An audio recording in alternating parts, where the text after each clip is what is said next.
بچه برسن. خب این قطعه میگن تورکامنتور، حالا پشتش هم یه دریل مثل همین داره، حالا بازش کردیم که توشه بده. پولم پناسو پولم نیست، جوش دادن، قانونا نباید باز کنی، ولی الان مکانیکا چون گرونه باز میکنن، جوش رو میبرن تعمیر میکنن، دوباره جوش میدن، جوش آب بنده تو این روغن، بعدم دوباره میبندن. قطعه تعمیرش چیه تو اینجا؟ قطعش همین هست، حالا براتون میگم. یکیش اینه، یکیش هم اینه، اینجوری میشه یه دری میاد. به این مجموعه میگن به تورکامنتور. مجموعه میگن تورکامنتور یا معدل گشتار. توربین هم که بگه قبوله. آره. ولی این قطعه بیرون این ورش سمت چیز میفته، گیربکس میفته، یعنی تو پوسته گلدونی گیربکس اگه حساب کنی ورش کرده میشه ورش کرده و اینجا به این ور سمت موتوره. خب اینجا موتوره، این اینجوری میخوره تو اینجا. خب اینجا صفحه کلاج میشین. حالا بخوام این پس مجموعش که تورکامنتور یه سری پره داره. ببین این پره ها که روی اینه، نگاه کن این یکی که هست، این پره هم با اینه دیگه. اینا بهش میگن پمپ. این با موتور میچرخه دیگه، این پشتش وصله به موتور، این ورش وصله به گیربکس. ولی گیربکس شفتش از تو این رد میشه، خود این تو گیربکس چیزی رو نمیچرخونه، شفت داخلی گیربکس میره تو این وصل میشه به این با این یه تیکه نیست. این به گیربکس، از این ور میره تو گیربکس، این با گیربکس میچرخه، این با موتور. پس دوتاش الان جدایی از همه.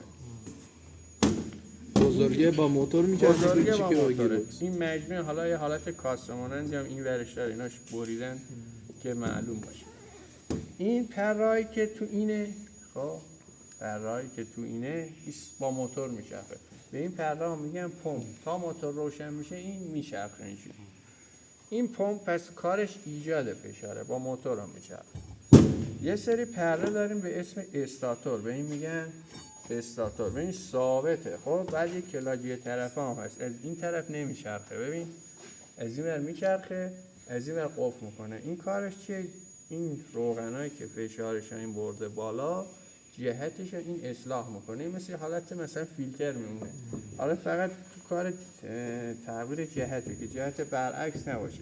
پس این شد استاتور، کارش تغییر جهت روغنه، اصلاح جهت روغن. استاتور کلاج یه طرف هم داره، نگاه کنی از این ور میچرخه، از این ور قفل. چی؟ جهت روغن. وقتی که تو اینجا این میچرخه، در اثر جریان گردابی که ایجاد میشه، جهت روغن از همه طرف هست. این میاد همه را یکی میکنه. استاد گفتیم پرهایی که توشه روش میگن پمپ.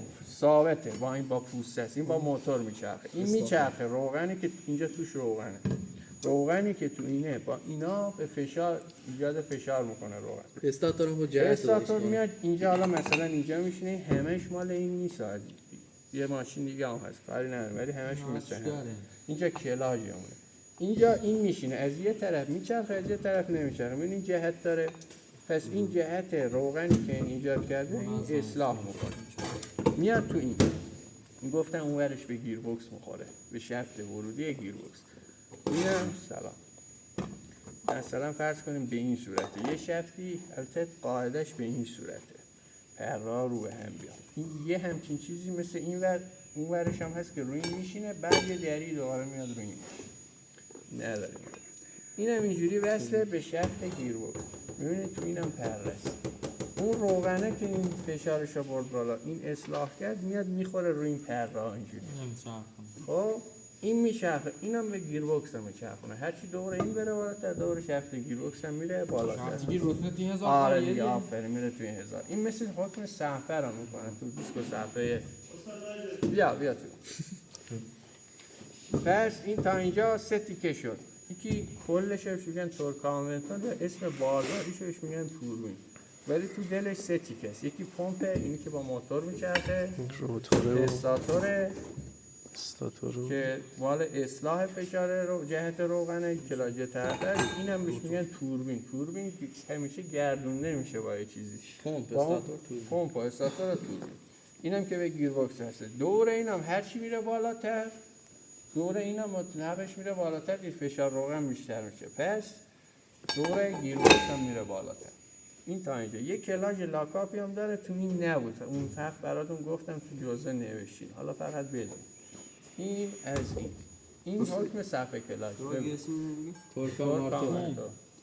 ترکون چیز ترکون ترکون بگو اومده گشتاری. خب هر گیروکس اتوماتی یه قطعه داره به اسم اویل پمپ. کارش چیه؟ این اویل پمپ موتور که روغن و فشارش میبره بالا، اینا روغن گیربکس و فشارش میبره بالا. چرا میگم ماشین اتومات بوکسل نکنی وقتی خاموشه؟ این موتور نمیچرخه، اینم نمیچرخه، صفا روغن نمیره لاش، پس میسوزه. پس این اویل پمپه هیچ فرقی هم با اویل پمپ‌های بقیه نداره، فقط باید نشی نداشته باشه. این اورنگا و این دوتا اورنگا مال اینه که نشی نداشته باشه، تو پوسته جا میخوره. حالا اون برعکسش که کردم بدون میگم این میفته روش سر شفت ورودی. خب این نداره. حالا اینجا این جلوی گیربکس، این پوسته میخوره روش، اویل پمپ میخوره. این از پشت گیربکس، این قسمتیه که مثلا پولس سمت چپ راننده میفته، این از اینجا میره تو این میفته سر شفت ورودی. ببین اینجا میخوره. خب تو این میخوره. کشو نگاه کنید، هزار خاریه.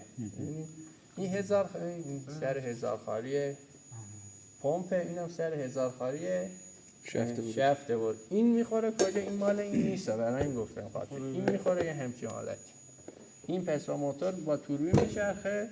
اینم دوباره پشت اینم اویل پمپه که با همین خودش چیه دستتون؟ این میشه شفت ورودی گیربکس اتومات که حالا اینجوری میشه. پس اینم شد اویل پمپ. اینم گفتیم چیز خاصی نیست، فقط این که با این با شفت ورودی میشه. اگه رو حالت این باشه خلاص بازم میچرخه چون موتور روشن. نه بخوایم بعد بوکسلش کنیم هنوزم بازم درگیره. شما روشنش هم که بکنین درسته فشار روغن داری، ولی شما وقتی دور موتور میره بالا دور گیربکس هم میره بالا، ولی وقتی روشن درجه دور موتور خود نمیره بالا، پس دور اینم نمیره بالا. یه فشار کمی داره ولی بازم کمه برای صفحه، باعث میشه دورتر حالتی که خاموش باشه میسوزه، ولی بازم فشارش کمتره. خب این قطعه هم بهش میگن صافی گیربکس. داخل خود گیربکس میخوره، رو کانالش که ببینید پشت صفحه ساعت میخوره. حالا صفحه ساعت که ادون بگن یه همچین حالتی اینجا میخوره. کارش هم فیلتر کردن این صافیه، فقط بعضیا بیرونه بعضیا توه، بعضیا هم بیرون داره هم تو. اینا رو نهایت 100,000 تا باید عوض کنیم که پیسه و اینا نره. اینا فعلا اینم بگم بعد بریم سراغ اینا. بهش میگن بلوک هیدرولیکی یا مغز هیدرولیکی، مغز الکترونیکی میشه CCU. بلوک هیدرولیک گوش نمیدید، حالا اونم میرسیم.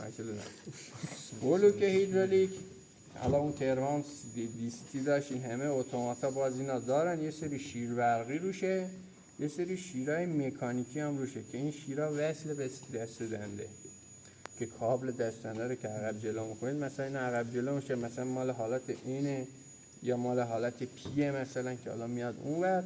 کاری نداریم، کارش اینه که تو این پر از مسیره. ببینید اینجایی که میشینه، الان شما الان میچرخونم یا بیاین این ور، همتون بیاین بخوای همتون بیاین این ور. آره که ببینید این صفحه میشینه اون پشتشه. خب اینجوری میشینه، تو اینجا میشینه روی این چند راهیه. ببینید چقدر راهه. هر کدوم از این راه ها یکیش مثلا مال کلاژ اینه، یکیش مال اینه، یکیش مال مثلا دیفرنسیال که نداره، این که مثل چیزه هم ماشینای معمولی دیفرانسیل. هر کدومش یه مسیره، یکیش مال خراسه. آره کارش اینه که گردش روغن رو مشخص میکنه از کدوم مدار بره. گرفتگی، آشغال گرفتگی، کلیسه چیزی داخلش باشه باعث میشه که عملکردش ضعیف بشه.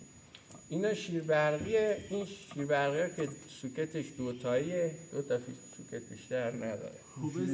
میشه شیر برقیه تک حالته عین سوزن انژکتوره، یا باز یا بسته. وقتی باز روغن رد میکنه، وقتی هم بسته است که دیگه بسته است. یه سری شیر برقی هم داریم، حالا رو همه ماشینان اینجوری مثل استاپر نگاه کن، 4 تا سوکت، 4 تا فیش داره. اینا تنظیمیه. میشه مثلا با ولتاژ که بهش یا غلامی با ولتاژ کم و زیاد کردن ارتفاع اینو بالا پایین کنی. این حالا که نه اینجا ولش کن، اینجا این حالت یه شفتی داره، یه تیکه یه جای شفت قطرش کمتره که اون میشه حکم شیرا میکنه. وقتی اون از جلو اون رد میشه، عقب جلو میشه، به اون قطر کمه که میرسه باز میشه، دوباره که ازش رد میشه بسته میشه. اینا رو بهش میگن شیرای برقی چند حالته. اینم که تک حالته، تک حالت دو فیشه، اینا 4 فیشه. موتورش میشه شیر برقیه، این مکانیکیه. بذار اینجوری برات بگم. موتور استپیه، یعنی مثل استپر جلو موتور. عقب میره آفرین. شفت ثابت یه حالت داشته باشه، چند حالت. این یه نمونه شیر حالا مکانیکیشه. فرض کنید این به همچین شفتی وصله. ببین این از اینجا فرض کنید یه سوراخیه، این ورش هم یه سوراخی. این وقتی اینجا باشه از جلو سوراخ نیست دیگه، کپه، پس روغن نمیاد. وقتی این موتور هولش میده جلو، میاد جلوی این حکمش شیرا میکنه. ببین پس دو پله که میگیم اینجوریه. این در حالتی که سوراخ‌ها روبروی این باشه بسته است. وقتی که اون موتور هولش میره جلو، میاد اینجا دیگه، اینجا بازه دیگه. این میشه حالت کاریش. حالا این مثلا 3 حالت 4 حالت داره، ممکنه 3 تا 4 تا شیار داشته باشه. البته این شیر مکانیکی و کاری به این 3 مدل شیر ما روی صفحه ساعت داریم. برقی تک حالته، برقی چند حالته و مکانیکی. این به یک کابلی وصل میشه که آخرش وصل نکن. جاش انداختی؟ جاش بنداخت. پس شیر مکانیکی برقی تک حالته و برقی چند حالته. اینم که گفتم به یه قلاب اینجوری وصل میشه، میخوره به حالا سیمی که به دستنده وصله. یه سری کارا را با شیرای مکانیکی انجام میده، یه سری برقی. اینم همینه، اینم عین همینه. اینم یه شیر مکانیکیه. شیر مکانیکی تک حالت چند حالت. اینا با یه اهرم‌بندی به هم وصل میشن اینا که همزمان که کار میکنیم مثلا این باز نشه اون بسته، باید با هم باشه، یعنی حالت تایم داره، نمیشه تکی باشه. پس اینم صفحه ساعت شیراشو که گفتم توش هم یه کلی مسیر مثل این، سر این مسیرها این شیرا قرار داره که هر کدومش به زمان خودش، یه وقت میخواد این کلاج درگیر بشه، یه وقت میخواد مثلا دند عقب جلوی خلاصه، هر کدوم مسیر خودش رو باز میکنه. این قابل تعمیر هم هست؟ تعمیر میکنن ولی بهتره دست نزنید، چون این سطحش یه جوری ساخته شده، سطح اینجاش ببین صافه. این واشری روش نمیخوره، یعنی یا واشر آهنی میخوره، بعد با آهن آب بندی بشه. اگه فر روغن داشته باشه، نشتی روغن داری، اون وقت دیگه دندات درست یا نمیره. اگه وا میکنیم باید مواظب باشیم تاب نیفته، ضربه نخوره. هم اینجا و اینجا هم واشری نمیخوره، چسک نمیشه بزنی، وقت میکشه تو جیب واشر هم نمیشه بذاری. یه هم باشه واشر آهنی. همینجوری با سطحش باید آب بندی بشه. صفحه ساعت یا بلوک هیدرولیکی. استاد اینو باز می‌کنیم، هواگیری هم باید بکنی با روغن؟ نه، هواگیری اونجوری نداره، چون پایپون پشت سرش هست. بعدم اینجا آخرش روغن اضافهش حس میزنه، مثل ترمز نیست که بسته باشه. این آخر میاد توی مداره، آخر بار یه حالت سرویس داره که از سرویس میاد بیرون. اونی که تو میگی برای مداریه که بسته باشه. خب اسمش گیربکس CVT بود. چرا میگن CVT؟ نه کلاج نیست، اینجا دیگه تموم شد. کلاج اومدیم تو خود 2 تا پولی داره، میبینید یکیش این زنجیریه، این حالا زنجیریه، این یه پولی مخروطیه، ببینید اینجا مخروطه، شما میبینید؟ بله. بخوایم بیاین این یکی میبری تو بگیرم. نمیخواد بیاین ببین یه پولی اینه، یه پولی هم اینه که اون ورشه. حالا تو اینجا اگه بخوایم در بیاریم آچار مخصوص نداریم، حیفه از بین میره باز چکش و اینا. یه پولی اینه، یه پولی اونه. این پولیه به این محکه وصله، می‌بینید این محکه، این فشار روغن از تو ساعت که پشتش میفته، پولی وقتی از هم فاصله بگیره زنجیر میره پایین، یا برعکس اگه به هم نزدیک بشه میاد بالا زنجیر. متناسبش این که کوچیک میشه این وریه بزرگ میشه که طول زنجیر ثابت باشه. اگه تغییر کنه که زنجیر میبره، یا شل میشه یا میبره. پس همینقدر که این بزرگ میشه همینقدر این کوچیک میشه یا برعکس.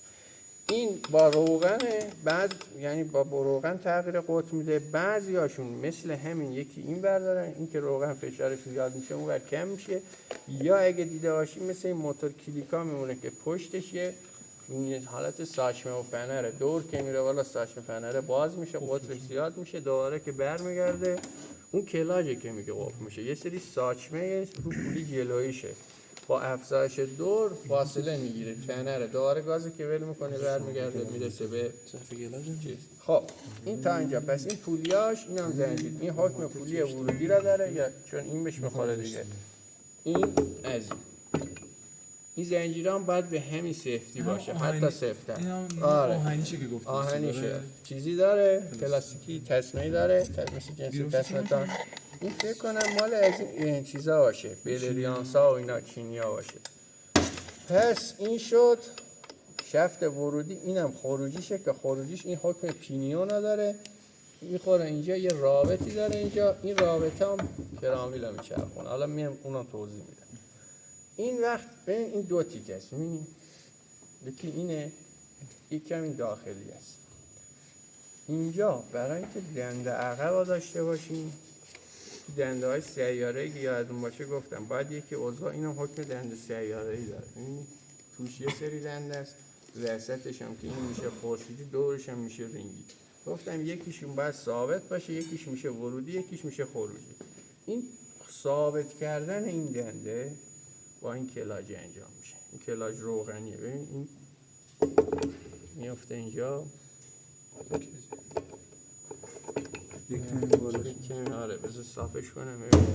این صفحه کلاجاشو بذار اول ببینید یا باز کنم ببینید. آره فرقی نداره.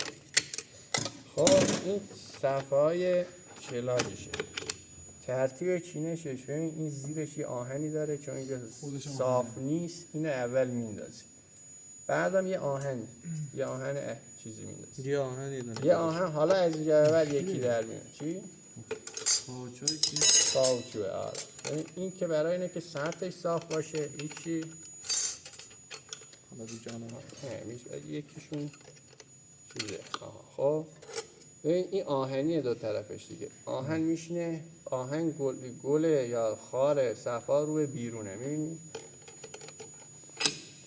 وقتی بیرونه با این قفل میشه. خب یه شفتی این داخلی است که اینه، یه شفتی هم بیرونی است که این پولی نمیشه. خب بیرون ها اینا قفل میکنن، داخل ببین صفا بیرون چیزی نداره، داخل داره، پشت روش هم چیزه. این الان بیافته اینجا خودش به تنهایی هرز میچرخه. چه وقتی اینا رو هم باشه فشار روغن بیفته این با اون آهنه قفل میشه. آهنه با بیرونه با اینه، لنت با داخله. داخل چیه؟ داخل هم اینه. حالا کار این داخل کدوم؟ داخل این شفت است، این ورودی مونه. این که قفل میشه دور رو از توی پشت تورکامنتور میره تو گیربکس، حالت صفحه کلاژه. مثلا وقتی گیربکس هم میذاری رو این کلاژ آزاده، یعنی که درگیر نیست. اینجا برعکس کلاژهای خشکا، کلاژ خشک وقتی کلاژ میگیری آزاد میشه، اینا وقتی میگیم کلاژ میکنه یعنی درگیر میشه. این برعکس. خب اینم آخرین صفحهش. چه دوتا؟ نه دوتا نیست، یه تیکه است. ضخامتش بیشتره. خب برای جا زدنش هم اینا باید روبرو هم باشه. آره. این که الان در حالت عادی گفتیم هرزه. چه وقت صفحه های آهنی با لنتی؟ وقتی فشار روغن بیفته پشتش. خب حالا این از موتور داره میاد، یعنی از اون داره میاد، این داره میچرخه. کی این همش میچرخه دیگه، حالا کاری به این یکیش بعد دارد و میگه میشه، این کلش داره میچرخه با اینا هم درگیر میشه. چه وقت دور از تو موتور میره تو داخل خود گیربکس؟ وقتی که این صفحه کلاجا روغن بیاد پشتش قفل کنه. ببینید اینجوریه، این الان نشست. خب الان این داره میچرخه. خب ولی عملا حالا ما با دست دور اون نمیرسه، وقتی ماشین روشن باشه تا فشار روغن نباشه این با این مجزا نیست. وقتی فشار روغن میاد پشتش قفل میشه، همش با هم میچرخه. در این حالت این مثلا وقتی قفل نباشه حالت خلاصشه، وقتی قفل میشه دور میره تو گیربکس میره سر چرخا. این میشه برای حرکت مستقیم. وقتی میخوای دنده عقب بیای، گفتیم که تو دنده سیاره یا یکی از خاصیتاشون این بود ضریب دنده میساخت، یکی از خاصیتاشون هم بود که تغییر جهت میده. شما الان با این حالت با اون پولیچ میتونی از دنده 1 تا مثلا 4 و 5 بری، ولی عقب نمیتونی بری. خلاص هم که گفتیم این ایجاد میکنه. وقتی این قفل میشه توسط این کلاژه، یک کلاژی هم این ور نگاه کن، این ور اب نداره، زیاد سخت نگیر. این ورش میخوره توی این. خب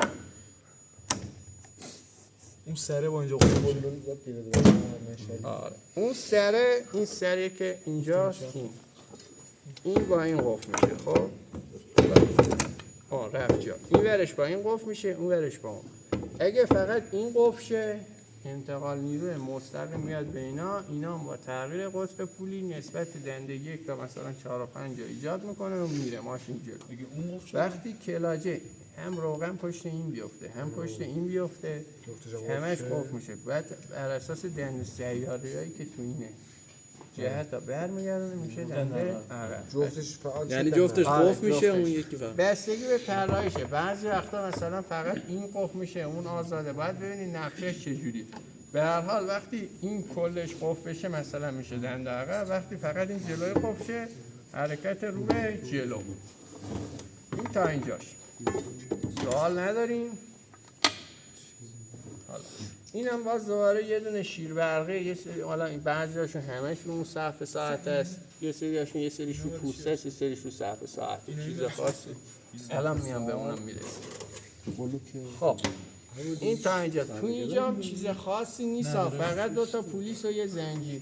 گفتم قطر پولیه با این محکه چیز میشه. بعضیاشون یه محک اینور داره، بعضیاشون هم با حالت بنرساج مثل این ورودیه. خب استاد این زنجیره گفتید چه کاری انجام کدام؟ این تسمه است، این هم پولیه. خب این پولیه قطرش تغییر میکنه با این محکه. فشار روغن میافته محکه. خب وقتی کوچیک بشه یعنی تسمه میره پایین. خب فرض کن دنده یکی این مثلا کوچیکه، این اینوری بزرگه. وقتی میخوای بریم مثلا 3 و 4، این بزرگ میشه، اینوری کوچیک میشه. نسبت 2 را با کوچیک بزرگ شدن این دنده با فشار روغنی که پشت اینه. این 2 تا پولی اینا رو در نمیاد. یه آچاری میخوایم نداریم، یه سری آچار چاپ چکش خراب میشه. پس این 2 تا پولیه که زیر اینجاست قطرش تغییر میکنه. برای دنده های سنگین این کوچیکه، این بزرگه و هر چی میره جلوتر این بزرگ میشه اون کوچیک میشه. سیم مال فشنگیاشه. این میخوره رو این چیزه شیر برقیه. این هم مال اون 4 تایی هست. هیچ. حالا فرمودی وقتی دنده عقب میزنین جهت چرخش این تغییر میکنه. آره ببین الان موتور داره مثلا در جهت ساعت میچرخه.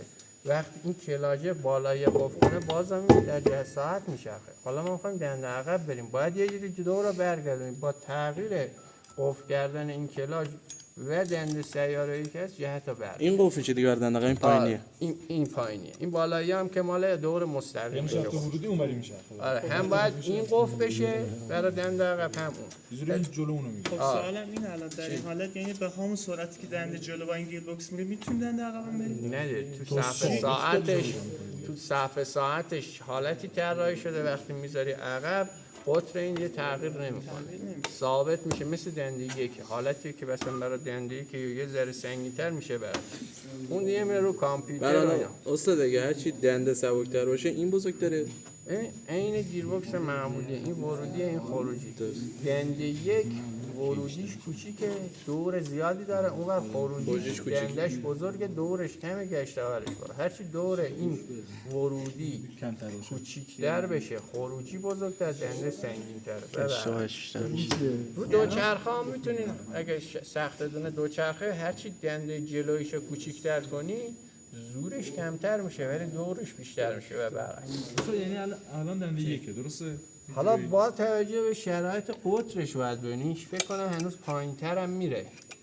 هرچی به هم نزدیکتر بشه گفتیم میاد بالاتر. به نظر خب نه دیگه این الان کوچیک شده یعنی دنده آخرشه. آره دیگه هرچی میره پایین‌تر میره یک. ببین این هرچی کوچیک‌تر بشه اونور بزرگتر بشه سنگین‌تره دنده.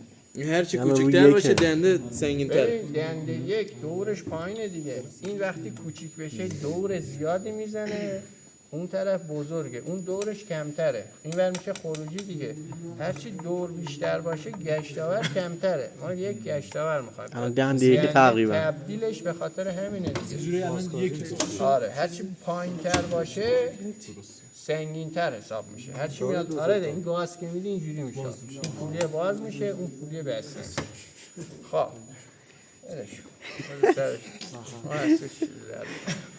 این جاخارا که اینجاست خب اینا جاخاره آره نگاه کن این مال گفتیم گیربکس اتومات چند حالت داره این داره که گفتیم اینا خلاص کلاجا دی داره که گفتیم این قفل میشه تو این کلاج نه منوالش با خود دیسیوز کاری به این نداره داره پرواز نه عجله نکن که هنوز مونده اینش که گفتیم خلاص این کلاج همه دوری از اینجا از یعنی اینجا که موتور باشه از این ور که میاد دوری انتقال پیدا نمیکنه حالت دیش هم که گفتیم این قفل میشه دور میاد تو این از اینو با این پولیا تغییر میکنه و میره سر کرامویل و دنده عقبه که گفتیم هم این قفل میشه هم این قفل میشه جهت برمیگرده میره حالا اون طولش که ثابت مونه یه حالتی هم داریم پی که میخوایم پارک کنیم که شفی داشت باش بازی آره میکرد همونه که شفی این که داشت شفی بازی میکرد این جاخارا رو میبینید اینجا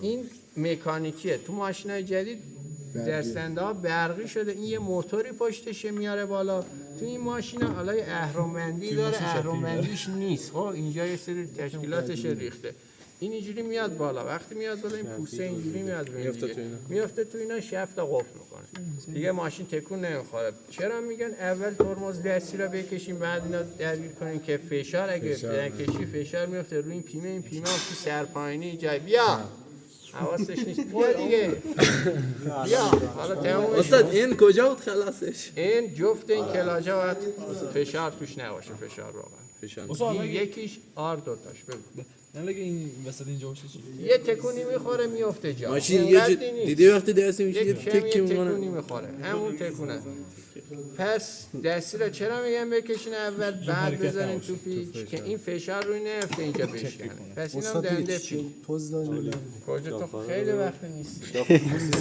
این شیارایی که رو اینجاست گفتیم مال دنده پیه این پوسته اینجوری میاد روی این قرار میگیره این حالا بعضیاش با موتور برقی بعضیاش هم با همین اهرم کابل دنده متصل میشه به اینجوری که میاد بالا میفته تو اینجا این شفته رو قفل میکنه میشه دنده پی فقط باید دستی رو بکشی که فشار روش نیفته و بشکنه خب این از این میشه حکم پینیون اولیه این میشه پینیون ثانویه هیچ فرقی نداره برای طراحی این که اولا که فشار مستقیم به دنده پینیون نیاد اومدن یه دنده رابطی گذاشتن هیچ تغییری هم تو نسبت دور و گشت آورش نداره این دنده با این دنده یه قطره فقط بحث جانماییشه و اینا و یه دنده هم زیر اینه این دنده این هم میچرخونه که میشه کرامویل یا دیفرانسیل حالا مجموعش این وصله به این خروجیه دیگه خروجی میاد اینجا میره تو این برم که پولوسا بسته میشه و استاد ماشینیه چجوری تغییر جهت نمیده اینجا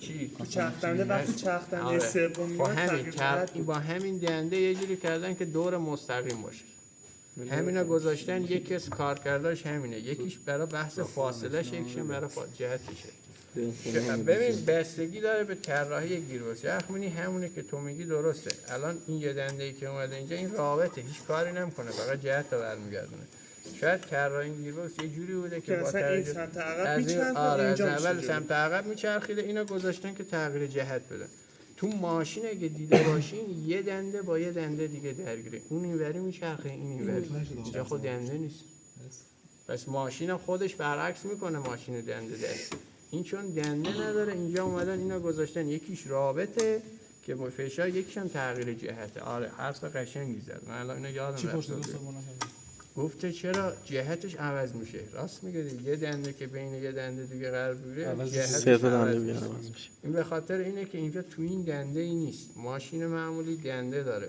یکی اینوری میچرخه اون یکی اونو اونوری میچرخونه جهت عوض میشه در نهایت هم جهت همون میشه که میخوان اما این دنده ای تو اینجا نیست که همون دوری که موتور داره میده به این حالا سیاره‌ایش هم که داره عقبشه اینا یکیش برای رابط بودنه برای بحث فضاش یکی هم برای تغییر جهت حرکت کلیه خب سوال داشتی تو واسه تموم این تموم بعدی حالا این کمی حوصله کنیم میخوام سوال رو خب حالا دیگه